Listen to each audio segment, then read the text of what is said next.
Bible बताती है परमेश्वर समय समय पे विभिन्न लोगों के साथ अपना वाचा बांधा था. வேதம் சொல்லுகிறது தேவன் வெவ்வேறு காலங்களில் வெவ்வேறு ஜனங்களோடு கூட தனிப்பட்ட மனிதர்கள் அல்லது மக்கள் அல்லது தேசம் ஜனம் அவர்களோடு கூட உடன்படிக்கைகள் பண்ணி இருக்கிறார். हम लोग इन वाचाओं को जाने जा रहे हैं. நாம் இந்த உடன்படிக்கைகளை அறிந்து கொள்ள போகிறோம். बाइबल में 8 वाचाएं परमेश्वर लोगों के साथ समय समय पे बांधा था.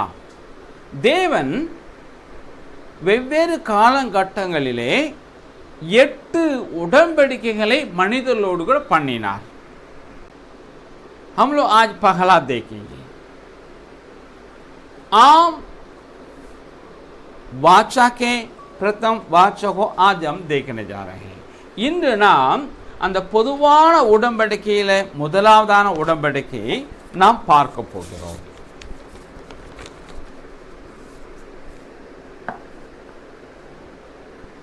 ये वाचा है आपको उत्पत्ति के पुस्तक पहला अध्याय 28, 29 और 30 और दूसरे अध्याय में 15, 16 और 17 में बाइबल में दर्ज है. இந்த முதலாவது உடன்படிக்கை ஆதியாகமத்தின் முதலாவது அதிகாரம் 28, 29, 30 வசனங்களிலும் கூடவே இரண்டாவது அதிகாரத்தின் 15, 16, 17 வசனங்களிலும் எழுதப்பட்டு உள்ளது.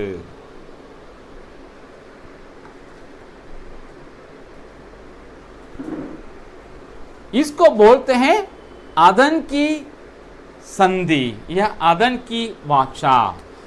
இது ஏதேன் தோட்டத்து உடன்படிக்கை என்று அழைக்கப்படுகிறது. ये पहला वाचा को परमेश्वर आदम के साथ बांधा था. उसमें हव्वा भी शामिल है. முதலாவது உடன்படிக்கையை ஆண்டவர் தேவனாகிய கர்த்தர் வேதம் காட்டும் தேவன் பைபிள் சொல்லக்கூடிய கடவுள் அல்லது இறைவன் ஆதாமோடு கூட பண்ணினார். இதுல ஏவாளும் அடங்குவாள். ये आदम की वाटिका में हुआ था. ये वाचा परमेश्वर और आदम के बीच में, इसलिए इसको आदम की वाचा कहा जाता है. இது ஏதேன் தோட்டத்தில் நடந்தபடியினால ஆண்டவருக்கும் தேவனுக்கும் ஆதாமுக்கும் இடையிலே நடந்த இந்த ஒப்பந்தம் ஏதேன் தோட்டத்தில் நடந்தபடியினால இது ஏதேன் தோட்டத்து உடன்படிக்கை அல்லது ஏதேன் உடன்படிக்கை என்று அழைக்கப்படுகிறது.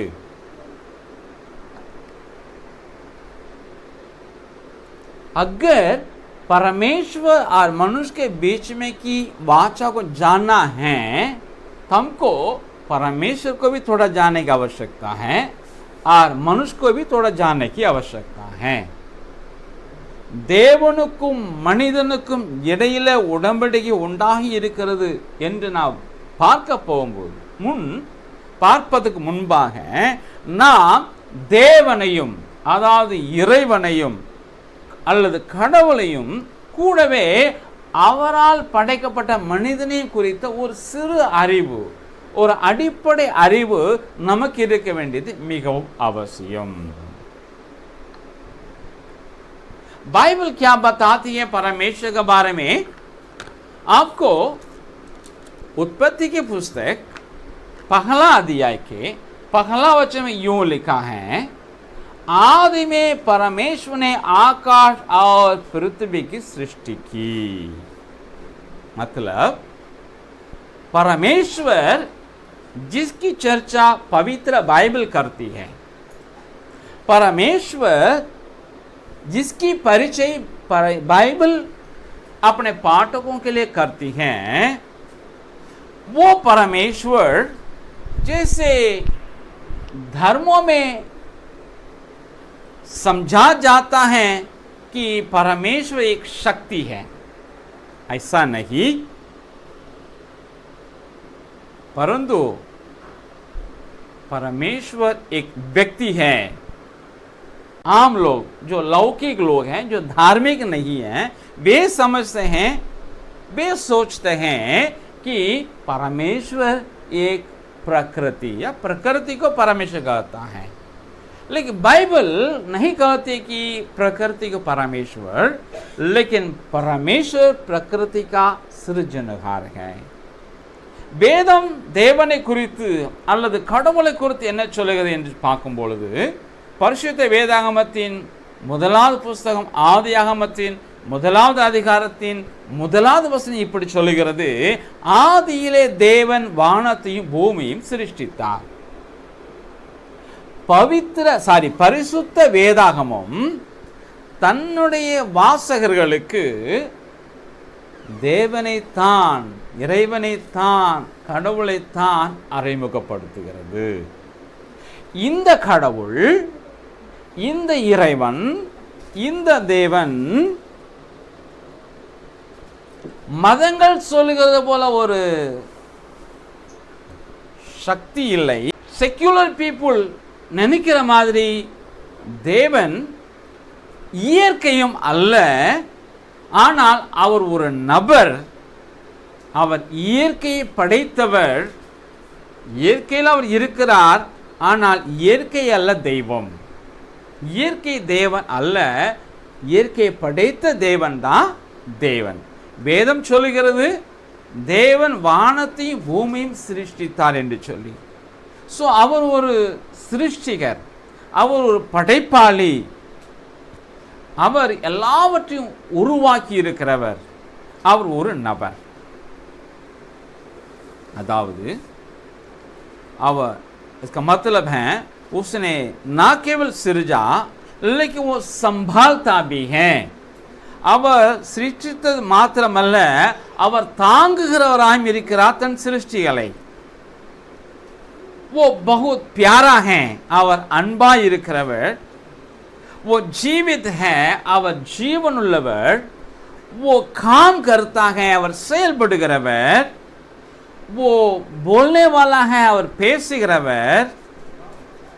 वो सुनने वाला है, वो கேட்கிறவர். वो मानव के साथ संगति रखने वाला है. மனிதனோடு கூட, மனித இனத்தோடு கூட அவர் உறவு வைக்கிறவர். यही है परमेश्वर जिसकी परिचय पवित्र बाइबल करती है, जिसकी चर्चा पवित्र बाइबल करती है. இந்த தேவன் தான் தேவன், இப்படிப்பட்டவர்தான் கடவுள். அவரைத்தான் பரிசுத்த வேதாகமம் தன்னுடைய வாசகர்களுக்கு அறிமுகப்படுத்துகிறது. அவரை குறித்து தான் இந்த பைபிள் பேசுகிறது. दूसरा मनुष्य या आदम कौन है? இரண்டாவதாய் ஆதாம் அதாவது மனிதன் யார் என்று நாம் அறிந்து கொள்ள வேண்டியிருக்கிறது. आदम जो शब्द है इब्रानी शब्द है. आदम என்கிற அந்த வார்த்தை ஒரு எபிரேய வார்த்தை. इसका मतलब है लाल मिट्टी है. இதற்கு அர்த்தம் செம்மண். क्योंकि परमेश्वर लाल मिट्टी से ही प्रथम मनुष्य को बनाया, सिरजा. ஏனென்றால் ஆண்டவர் முதலாவது மனிதனை செம்மண்ணில் இருந்ததை என்ன செஞ்சா அவர் எடுத்து पढ़ाता. आदम का मतलब पहला व्यक्ति का नाम भी है, पहला व्यक्ति है और मनुष्य है, जिसमें पुरुष स्त्री दोनों सम्मिलित हैं और मानव जाति, चार मतलब हैं. ஆதாம் என்பது முதலாவது மனிதனை குறிக்கும். அது அவனுடைய பெயராகவும் இருக்கிறது. அது மனிதனை குறிக்கிறது. அதாவது அதில் ஆணும் பெண்ணும் அடக்கம். அடுத்ததாக நான்காவது பொருள் ஆதாம் என்றால் என்ன சொல்லுவாங்க, மனித இனம் என்று. ஸோ நான்கையும் குறிக்கும் இந்த ஒரு வார்த்தை. ये मनुष्य मतलब आदम, ये आप और हम कौन हैं? परमेश्वर के सृष्टि में पराकाष्ठा மனிதன் ஆதாம் நீங்களும் நானும் யார் என்றால் வேதம் சொல்லுகிறது தேவனுடைய சிருஷ்டிப்பின் உச்சம் அல்லது உச்சகட்டம் அல்லது மகுடம். விஞ்ஞானம் சொல்லுது அல்லது விஞ்ஞானிகள் சொல்லுறாங்க, इंसान बंदर से विकसित हुआ है. விஞ்ஞானம் சொல்லுகிறது மனிதன் குரங்கிலிருந்து परिणमितान என்று சொல்லி. परंतु ये बाइबल बताती है तब परमेश्वर ने मनुष्य को अपने स्वरूप के अनुसार उत्पन्न किया. अपने ही स्वरूप के अनुसार परमेश्वर ने उसको उत्पन्न किया और नर और नारी करके उसने मनुष्यों की सृष्टि की.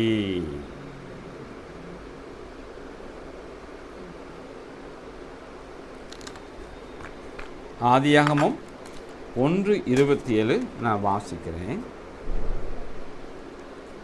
தேவன் தம்முடைய சாயலாக மனுஷனை சிருஷ்டித்தார், அவனை தேவ சாயலாகவே சிருஷ்டித்தார், ஆணும் பெண்ணுமாக அவர்களை சிருஷ்டித்தார்.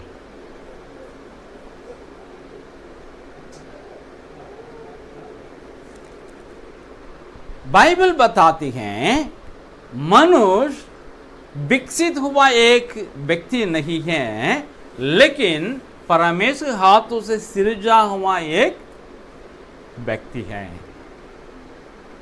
மனிதன் பரிணமித்த கீழான உயிரினத்திலிருந்து பரிணமித்த ஒரு மனித இனம் அல்ல, ஆனால் தேவனால் சிருஷ்டிக்கப்பட்ட ஒரு இனம் மனிதன். அவன் சிருஷ்டிக்கப்பட்டவன் என்று வேதம் சொல்லுகிறது. विज्ञान कहता है वो विकसित हुआ है जिसका कोई सबूत नहीं.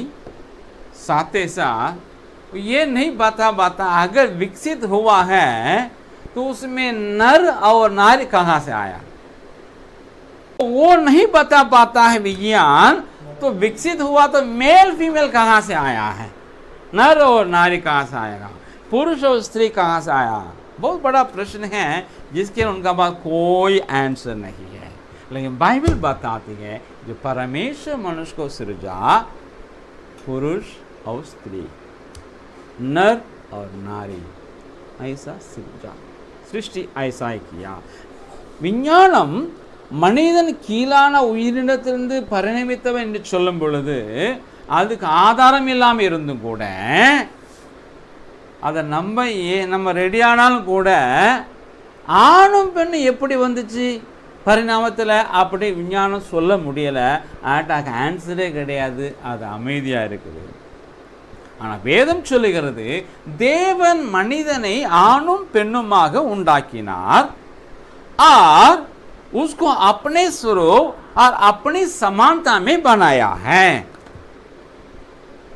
வேதம் சொல்லுகிறது மனிதன் தம்முடைய சாயலாக தமது ரூபத்தின்படி அவனை படைத்தார் என்று சொல்லி. मतलब क्या है, जैसा परमेश्वर पिता पुत्र पवित्र आत्मा तीन त्रिएकता में है, वैसे ही मनुष्य को भी आत्मा प्राण शरीर दे के तीन चीज़ों का एक सम्मिलित करके वो ट्रायून नहीं बोलते हैं हिंदी में, हिंदी हम नहीं जानते क्या बोलते, तिगटा बोलेंगे पता नहीं, हिंदी शब्द नहीं, लेकिन अंग्रेजी में ट्राईपार्टाइट. ट्राई मतलब तीन, पार्ट मतलब पार्ट, तीन अलग अलग चीज, पार्टाइट मतलब तीन बातों से बना हुआ व्यक्ति है. வேதம் சொல்லுகிறது மனிதன் தேவ சாயல உண்டாக்கப்பட்டான் என்பது அர்த்தம் என்ன அப்படின்னா, எப்படி ஒரு அவர் பிதா குமாரன் பரிசுத்த ஆவியாக இருக்கிறாரோ அப்படியே மனிதனையும் 3 கொண்ட, அதாவது ஆவி ஆத்மா சரீரம் கொண்ட ஒரு இனமாக மனிதனை ஆண்டவர் படைத்திருக்கு. ஆகையினால देव सायल इवनिल இருக்கிறது. इसलिए परमेश्वर का स्वरूप इसमें है. उसके समानता कैसा है? அவனுடைய रूपम எப்படி? परमेश्वर सोचता है, बोलता है, देखता है, सुनता है, कार्य करता है, वैसे ही मनुष्य भी करता है, जबकि जानवर और पेड़ पौधा ऐसा नहीं करता है. தேவன் சிந்திக்கிறார், பேசுகிறார், பார்க்கிறார், கேட்கிறார், செயல்படுகிறார். அப்படிதான் மனிதனையும் அவர் படைத்திருக்கிறார். இந்த எந்த ஒரு குவாலிட்டியும், இந்த எந்த ஒரு குணநலனும் விலங்குகளிடத்திலையும் கிடையாது, தாவரங்களிடத்திலையும் கிடையாது.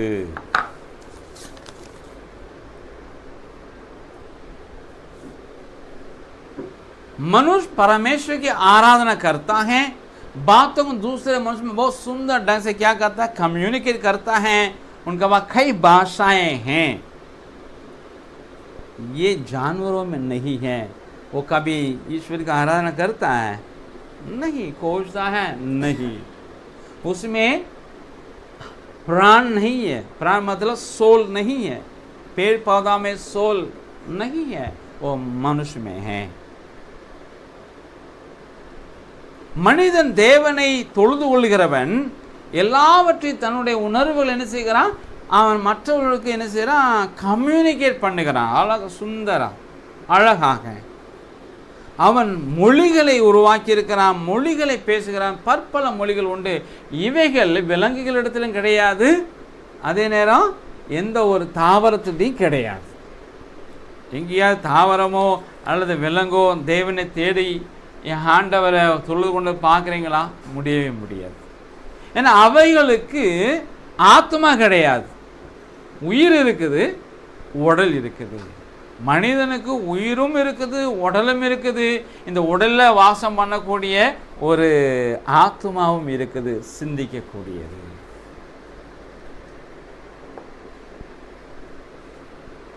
और परमेश्वर मनुष्य को बनाने से पहले उसके लिए बहुत तैयारियां किया है, जिसको पहला अध्याय का 2 वचन से लेकर के आपको आखिरी वचन तक पढ़ सकते हैं.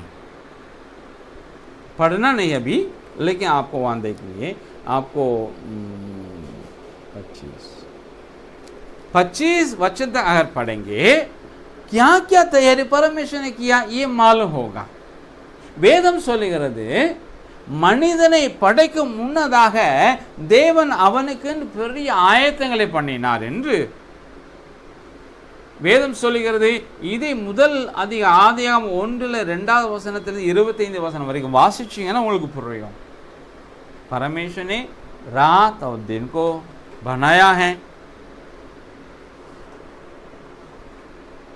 पृथ्वी को पुनर्निर्माण किया है, आसमान को बना करके जितने आप देखते हैं सूरज, चंद्रमा, ग्रह, सबको वहाँ मनुष्य के लिए रखा है. और पृथ्वी को बनाया है, और सागर को, समुद्र को बनाया है, और वनस्पति युग को, वनस्पति जगत को बनाया है, और जानवर जगत को बनाया है.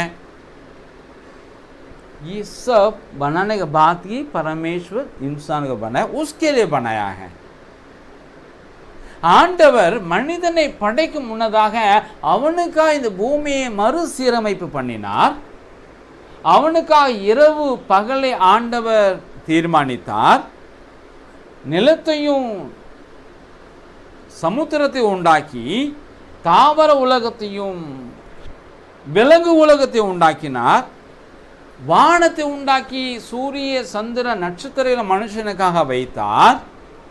इसका मतलब क्या है? परमेश्वर के लिए मनुष्य बहुत अहम है, क्योंकि उसके स्वरूप में उसके समानता में बनाया हुआ है. மனிதன் தேவனுக்கு மிகவும் இம்பார்ட்டன்ட், முக்கியமானவன். ஏனென்றால் அவருடைய சாயல்லே அவருடைய ரூபத்தில் உருவாக்கப்பட்டிருக்கிறார். ஆகையான இவ்வளோ காரியம் மனிதனுக்கு ஆண்டவர் உண்டாக்கி இருக்கிறார். ऐसे मनुष्य के साथ ही ऐसा परमेश्वर வாச்சா பாந்தா ஹே. பைபிள் बताती है இப்படிப்பட்ட ஒரு மனிதனோடு கூட தான் தேவன், இவ்வளோ பெரிய தேவன் உடன்படிக்கை பண்ணினார்.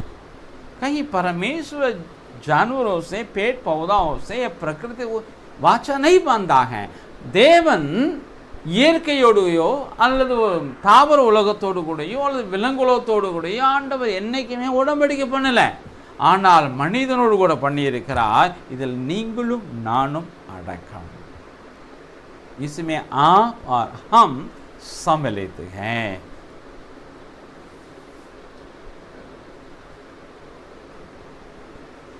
आगे जानने से पहले थोड़ा सा इसका एप्लीकेशन भी हम लोग देखेंगे. अपने जीवन में इसको हम कैसे लागू करें, क्या हम सीखते हैं, इसको भी हम यहाँ देखेंगे. இதை தொடர்புக்கு முன்பாக இது மூலமாக ஆண்டவர் என்ன கற்றுக் கொடுக்கிறார் அதையும் நம்ம என்ன செய்யலாம், கற்றுக்கொள்ளலாம். दो बातें हम यहाँ सीखते हैं. एक है मनुष्य, मानव जाति है, परमेश्वर के सृष्टि में पराकाष्ठा है. முதலாவது மனித இனமானது தேவனுடைய சிருஷ்டிப்பில் மிக உச்சத்தில் இருக்கக்கூடியது, உச்சகட்டம். इसलिए आपको, मुझको, एक व्यक्ति को, मनुष्य को, सृज को नहीं लेकिन वो सृजनहार को दंडवत करने की आवश्यकता है. ஆகையால் நீங்களும் நானும் எந்த மனிதனும், ஒவ்வொரு மனிதனும் எந்த சிருஷ்டியையும் அல்ல, அதை உண்டாக்கின சிருஷ்டிகரை தொழுது கொள்ள வேண்டியது மிகவும் அவசியம். व्यवस्था विवरण 5 अध्याय का 7 से 10, फिर 4 अध्याय का 16 से 19 अगर आप पढ़ेंगे, यूं लिखा है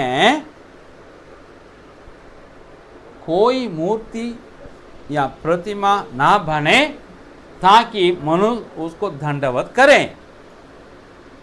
वो मूर्ति हो सकता है जानवर के जैसा, चौपाई या रेंगने वाले या उड़ने वाले, या आकाश में सूरज, चंद्रमा और तारागण, उसको भी दंडवत नहीं करना है.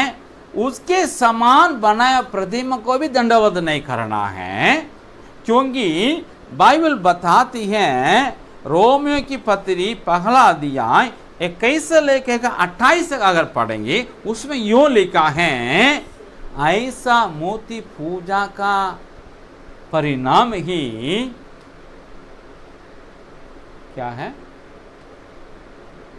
वेश्यागमन, व्यभिचार और समलैंगिकता और जितना घृणित बातें इंसान करता है अपने काम के द्वारा, वो सब करके बाइबल बताती है.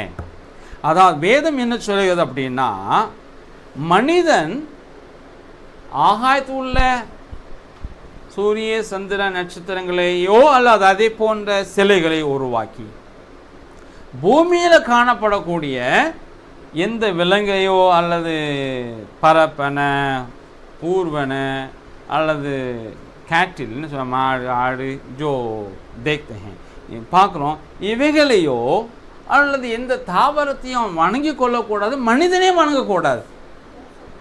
இவைகளை போல செய்யப்பட்ட சிலையும் வணங்கக்கூடாது. ஆண்டவர் வேதம் சொல்லுகிறது, உபாகமம் 5வது அதிகாரம் 7 முதல் 10 வரை உள்ள வசனங்களிலும் 4வது அதிகாரம் 16 முதல் 19 வரை உள்ள வசனங்கள் சொல்லப்பட்டிருக்கிறது. வேதம் இங்கே சொல்லுகிறது, இவைகளை செய்யக்கூடாது, உருவ வழிபாடும் கூடாது, இந்த சிருஷ்டிகளை வழிபடவும் கூடாது. ரோமர் 1:21-28 வரை உள்ள வசனம் என்ன சொல்லுது அப்படின்னா, இவைகளுடைய விளைவே, இப்படிப்பட்ட சிலை வணக்கம், சிருஷ்டிகளின் வணக்கம் உண்டானதின் விளைவே இன்று தேசத்தில் நடக்கிற, அன்றைக்கு நடந்தது இன்றைக்கு நடக்கிற அந்த விபச்சாரமும் வேசித்தனமும் என்ன சொல்லுவாங்க, ஓரின சேர்க்கையும் எல்லாம் இதன் விளைவுதானே ஒழிய வேற ஒன்றும் கிடையாது. ஆகையினால வேதம் சொல்லுகிறது மனிதன் சிருஷ்டியை அல்ல सृष्टिகளை தொழுது கொள்ள வேண்டும். इसलिए बाइबल बताती है मनुष्य सृष्टि को नहीं सृष्टिकर्ता को आराधना करना है. ये हमारे लिए आज मिलने वाला ये पाठ है. दूसरा क्या है पाठ, दूसरा सीख है मनुष्य परमेश्वर के स्वरूप में है और उसका समानता में बनाया हुआ है. इसलिए हर एक व्यक्ति आदर के योग्य है. इंग्लिश में है हॉनर एंड रेस्पेक्ट. हिंदी தெரியல, हिंदी मालूम नहीं है. आदर की योग्य है. इसका मतलब क्या है? வேதம் சொல்கிறது மனிதன் தேவனுடைய சாயலிலும் ரூபத்திலும் உருவாக்கப்பட்டபடியினாலே ஒவ்வொரு மனிதனும் இன்னொரு மனிதனுடைய மரியாதைக்கு உரியவனாயிருக்கிறான். ஒவ்வொரு மனிதனும் மதிக்கப்பட வேண்டும். इसलिए आप और हम या सुनने वाले कोई भी हैं, किसी भी दूसरे इंसान को, दूसरे मनुष्य को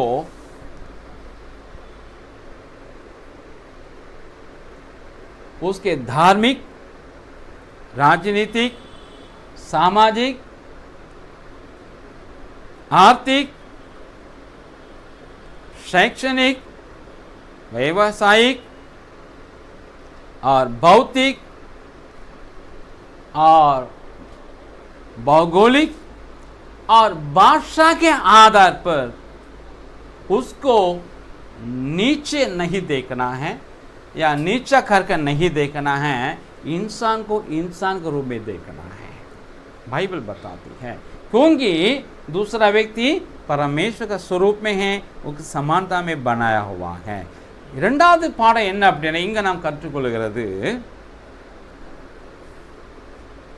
மனிதன் தேவ சாயலிலும் தேவ ரூபத்தில் உண்டாக்கப்பட்டபடியினால அவன் மரியாதைக்குரியவனாய் இருக்கிறபடியினால அவனை ஒருவன் இன்னொருவனை இன்னொரு மனிதனை அவனுடைய மத பின்னணியிலேயோ அரசியல் பின்னணியிலேயோ அல்லது சமுதாய பின்னணியிலேயோ அல்லது பொருளாதார பின்னணியிலேயோ அல்லது அவனுடைய கல்வியின் பின்னணியிலேயோ அல்லது அவனுடைய வேலையின் பின்னணியிலேயோ அல்லது அவனுடைய சரீரத்தின் தோற்றத்தின் பின்னணியிலேயோ அல்லது அவனுடைய இடத்தின் இருக்கிற வாழக்கூடிய இடத்தின் பின்னணியிலேயோ அல்லது அவன் பாஷையின் பின்னணியிலேயோ அவனை பார்த்து அவனை கீழ்த்தரமாக எண்ணக்கூடாது, நடத்தவும் கூடாது.